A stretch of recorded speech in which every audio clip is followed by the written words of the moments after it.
Bien, amigos y amigas, seguimos con más entrevistas. Teníamos hace poco a Ángel Checa, parte de la Revolución Ciudadana. Ahora está con nosotros el sociólogo Fausto Giraldo para analizar precisamente estos resultados que nos arrojan las encuestadoras Datos y Clima Social a boca de urna, estas encuestas que se pregunta al ciudadano por quién votó luego de sufragar. Datos le da a Andrés Arauz una diferencia eh, en el orden de 34,94 para Andrés Arauz y 20,99, casi 21 puntos a Guillermo Lazo. Clima social, en cambio, establece para Andrés Arauz 36,20% y para Guillermo Lazo el 25. No, el 21,70% clima social, que es una encuestadora cercana al correísmo. ¿Cómo ha visto Fausto estos primeros resultados? ¿Cuál es su comentario, por favor? Bueno, yo creo que en primer lugar saludarles a ustedes por la gentileza. Segundo, decirles que se confirma un poco el resultado de los estudios de opinión, los sondeos que Ujú. se realizaban anteriormente, ¿no es cierto? En el ubicar al candidato Arauz o al candidato Lazo en los primeros lugares. Habría que establecer con claridad cuáles son los temas o las condiciones de participación de estos candidatos sobre la base de dónde surgen estas candidaturas. Arauz, que es un candidato efectivamente nuevo en la política pública, si bien es cierto, desempeñó algunos cargos durante el gobierno anterior, pero no era un efectivo político público de acción permanente del proselitismo, ¿no es cierto? Surge en base a la posición de la tendencia correísta y el gobierno de Correa efectivamente en su tiempo ejecutó tres estrategias importantes. La primera, que con un gran contingente de recursos económicos, desarrolló una obra pública importante y pese a las denuncias de supuesta corrupción o sobreprecio, las obras eran evidentes y se veían en el camino, ¿no es cierto? La segunda estrategia es la que contó con un gran contingente de trabajadores y empleados que fueron integrados a las filas del sector público y que desarrollaron una actividad de vinculación permanente con la población. Y ese personal que fuera despedido luego por Lenín Moreno, evidentemente se incorporó en el proceso electoral en la campaña y obviamente rindieron sus frutos. Y el tercer aspecto de estrategia es la estrategia de comunicación, es decir, el posicionamiento que se hizo a través de la comunicación de liderazgo, de capacidad, de gestión del expresidente Rafael Correa. Tomemos en cuenta que también la misma política del gobierno actual y los candidatos y movimientos políticos opositores al correísmo desarrollaron una campaña de permanente presencia del ex presidente de la República cuando al atacarle mencionaban su nombre. Entonces, evidentemente victimizaron a Rafael Correa. Entonces, la votación actual de Arauz obedece a esa corriente correísta que yo desde hace algún tiempo señalaba, mantiene su presencia e incidencia en la vida política. Y en el caso de Guillermo Lazo, que de una u otra forma fue vinculado a los gobiernos anteriores, al gobierno actual, y pese a la comparación incluso que se hacía en la actualidad, ¿no es cierto? En Rafael Correa, cuando era presidente, se hizo esto, mientras que en el actual gobierno no se hizo nada y tenía presencia de una u otra forma del gobierno. Es decir, esto responde a este tipo de accionar de la política en relación a cada uno de los candidatos y las corrientes que se evidenciaron. Hay un voto duro, sin duda, que siempre hablamos, ¿no? Del 20-25% ese se ha vuelto a ratificar en estas elecciones, un voto duro que tiene el correísmo, como usted dice, el influjo de Correa desde Bélgica fue fundamental, y sin duda, y también diríamos que la juventud de Arauz y también las ofertas, esta de ofrecer $1,000 a 1 millón de personas, no sé cómo irá a cumplir, pero bueno, eso también vende, ¿no? Y hace que la gente haya votado sin desmerecer, claro está, estos resultados preliminares, Fausto. Evidentemente, el hecho de que se ponga en juego una estrategia de propuestas, ¿no es cierto?, que pese a ser muy subjetivas o quizá irrealizables, como esto de entregar $1,000 a 1 millón de personas, hace meditar a la población que necesita o requiere de recursos económicos en la actualidad que voten por él. Y tomemos en cuenta de que no es $1.000 para 1 millón de personas. Cuando se ofrece a 1 millón de personas, estamos hablando de que en un hogar hay 3 o 4 integrantes y entonces se reproduce esa condición. Votemos por tal persona capaz de que el gobierno que llegue pueda cumplir con la oferta de campaña. Lo lamentable es de que mientras en el plan de gobierno presentado ante el Consejo Nacional Electoral se dice una cosa, en la propuesta política de difusión de mensajes y campaña electoral realmente se cambió totalmente cuáles las propuestas que señalaron ante la ciudadanía. La incidencia era evidente, es decir, tomemos en cuenta solamente en la ciudad de Ibarra, ¿no es cierto?, las elecciones intermedias de la alcaldía,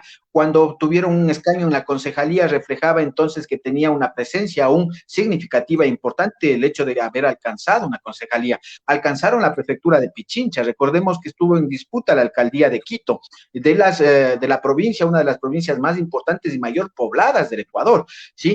Recordemos también de que hay una debilidad en torno al candidato Guillermo Lasso, que pese a contar con el apoyo del Partido Social Cristiano, pero el Partido Social Cristiano no es que obtuvo por su propia cuenta como Partido Social Cristiano alcaldías o prefecturas en las anteriores elecciones, incluso una debilidad cierta en las elecciones anteriores cuando el número de asambleístas era reducido. Todos estos elementos juegan en este momento a favor del candidato Arauz y obviamente limitan el acceso a mayor votación respecto al candidato Lasso. ¿Cómo ve usted el También, crecimiento? ¿Cómo ve también usted hay el que tomar en cuenta crecimiento de... un tema Sigue, que sigue, es sigue. importante, que tiene que ver con la dispersión, el hecho de que las fuerzas anticorreístas se hayan dividido y obviamente hayan adoptado una posición de postular candidaturas propias, hace también que se divida la votación y por más que algún candidato por ahí haya sacado el menos del 1% o el 1% de votación, reduce la posibilidad de que el candidato anticorreísta pueda ganar las elecciones. Eso hay que también tomar en cuenta. ¿Cómo ve el crecimiento, Fausto? ¿Cómo ve el crecimiento de Yacu Pérez? Llega con el 16,70%, es decir, el tercer lugar. Cuarto lugar para Javier Herbas, que crece bastante también, al 13%. Dirigentes de Pachacuti han dicho que en los datos reales van a subir a la segunda vuelta. Yo creo que no. ¿Usted qué dice?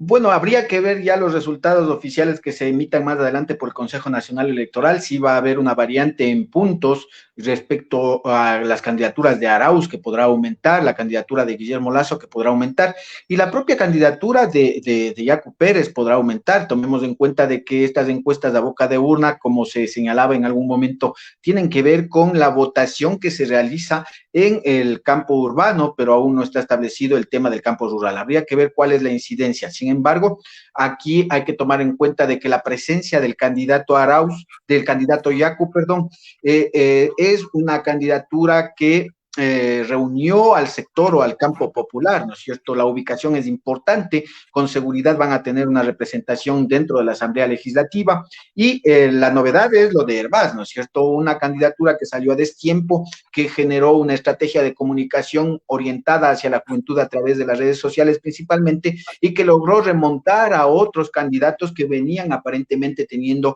un posicionamiento.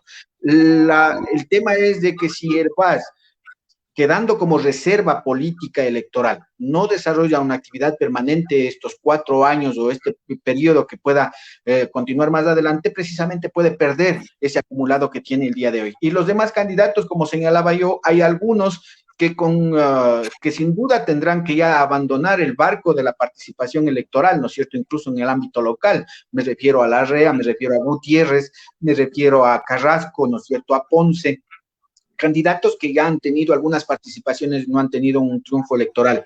Otros candidatos también nuevos como Celio, como Freile, que quedan en la imagen y en la retina, que en función de su actividad política podrían continuar en los procesos electorales posteriores, y otros candidatos que sí son debut y despedida, como por ejemplo Juan Fernando Velasco, que sería una candidatura que de aquí más bien tendería a dedicarse a su actividad particular, que es el canto, antes que a la actividad política, que sin duda no le trae buenos resultados.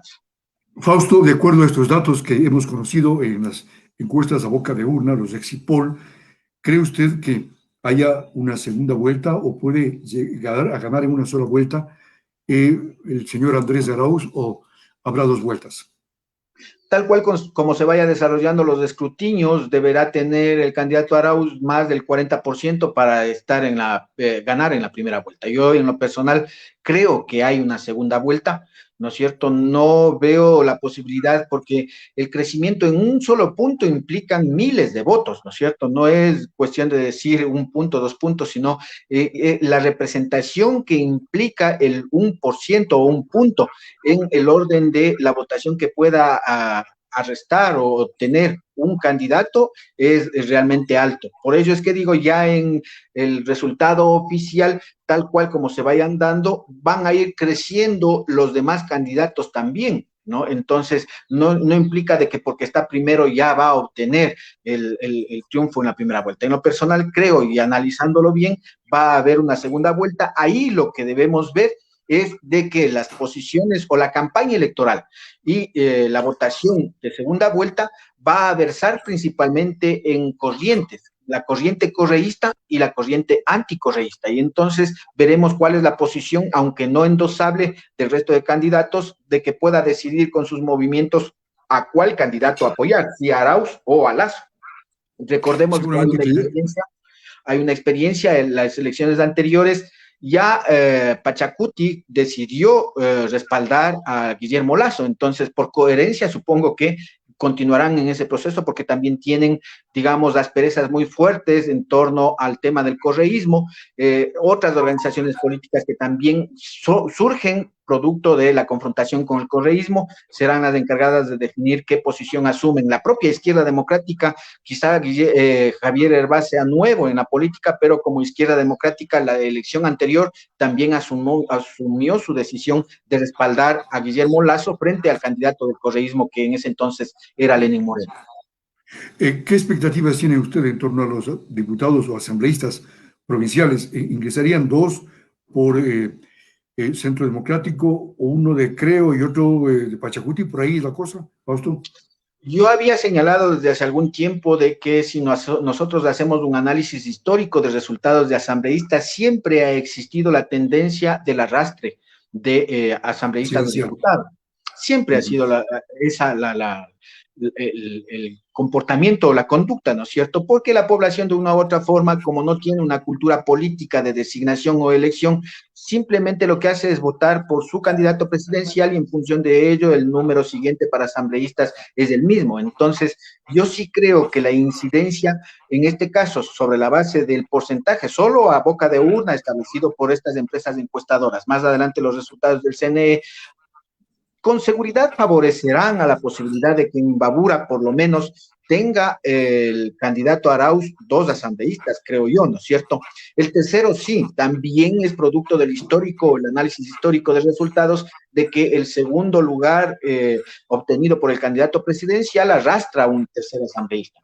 Y el tercero está o ha estado en función el cuarto candidato ha estado en función principalmente del cuadro político y su, digamos, disputa también con el candidato presidencial. Recordemos de que en las elecciones anteriores, digamos, hace 8 años más o menos, se alcanzó Alianza País con Rafael Correa, candidato fuerte, los 3 asambleístas, y uno era el distinto, y este distinto era no un candidato con presidente, sino más bien un candidato de posicionamiento local. Yo diría que en el tema del cuarto lugar hay una disputa entre 3 o 4 sectores. El uno que podría contarse del propio Centro Democrático de candidato Arauz, el otro candidato posible que podría ser el candidato de Pachacuti, que fue candidato directo de la 18, un señor Ruiz me parece. El tercero podría estar una disputa con Yomar Ceballos, que tiene un posicionamiento territorial local, y el cuarto que podría estar en esta disputa podría ser Gustavo Pareja con un posicionamiento local. Esos 4 candidatos tendrían la posibilidad de ocupar el cuarto lugar del escaño de asambleístas para la provincia de Imbabura. Y lo propio sucederá en el resto del país. Si es que no habría elección de diputados juntamente con la del presidente, la cosa sería diferente. Evidentemente porque ahí se va a poder visibilizar. Recordemos de que en la campaña electoral la gente ni siquiera conoció a los candidatos, incluso sobre la base de que tuvimos sui generis proceso electoral en el tema del coronavirus y el aislamiento que no permitió desarrollar acciones de estrategia visible o de relación con la gente de las candidaturas, ¿no es cierto? Entonces, implicaría, si es que no existiera la elección conjunta de presidente con diputados o asambleístas, se podría visibilizar de mejor manera cuáles son los candidatos y por quién votar. Pero como digo, es un tema también de cultura política electoral que no existe y no hay en el territorio ecuatoriano. Gracias, Fausto Giraldo, siempre importante sus comentarios. Muchísimas gracias a usted la gentileza. Buenas noches. Muy bien, Fausto Giraldo, sociólogo, analista político, hablando de los temas respecto de los resultados electorales que estamos conociendo ahora mismo en el país. Volvemos a las 19 horas con una entrevista con Pamela Aguirre. No se lo pierdan.